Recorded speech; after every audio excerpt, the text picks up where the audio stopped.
T'as toujours été très à l'aise avec ta sexualité?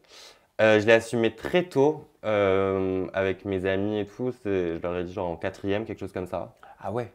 Et mes parents, je leur avais dit en seconde, je crois. Enfin, je leur avais dit.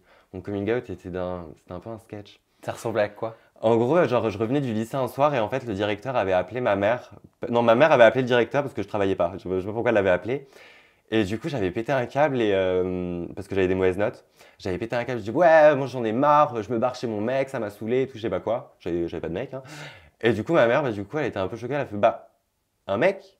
Enfin, après, elle s'en doutait un petit peu, tu vois, mais elle était en mode le fait que je lui dise, tu vois. Elle fait bah, t'es gay. J'ai fait oui.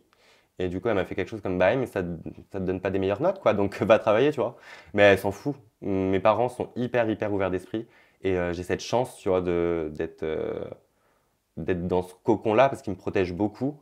Mon papa, ça a été un petit peu plus compliqué à assumer, pas ma sexualité, mon sexualité, il s'en est toujours foutu, mais plus mon look. Genre, c'était pas que ça le gênait, c'était plus que le regard des gens. Tu vois, genre, par exemple, on se baladait à Ikea, les pères de famille, ils me regardaient mal, les gosses de 10 ans, ils me tiraient la langue, des bails comme ça. Tu vois, c'était plus ça qui le blessait, en fait. Les gens parce qu'ils savaient comment j'étais, que j'étais pas quelqu'un de méchant, que j'étais gentil. C'était juste le look que j'avais. C'était plus ça qui le gênait, en fait. Qui le Hmm. blessait, en fait.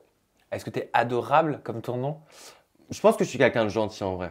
Mais après, je suis quelqu'un de très excessif dans mes réactions. Et j'ai pas de demi-mesure.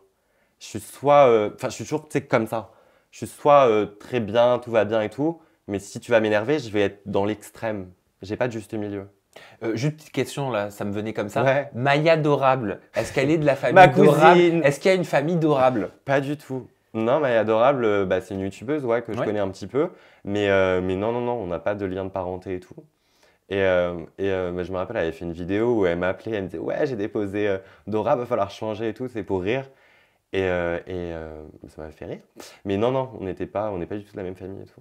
Tiens, ça Et on se m'intéresse. connaissait pas du tout, tu vois. C'est ça qui est rigolo. Ça m'intéresserait, Lucas, d'avoir ton avis sur la communauté LGBTQ+, et sa présence sur les réseaux sociaux et notamment sur YouTube.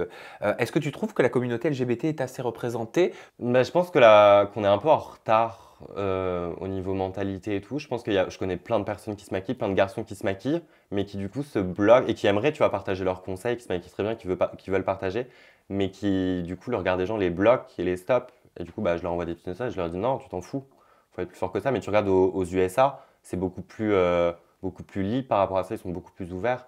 Mais je pense que c'est en train de changer quand même un petit peu et que je pense au fil des années et tout, ça va évoluer et que ce sera plus facile, on va dire, de s'assumer sur Internet.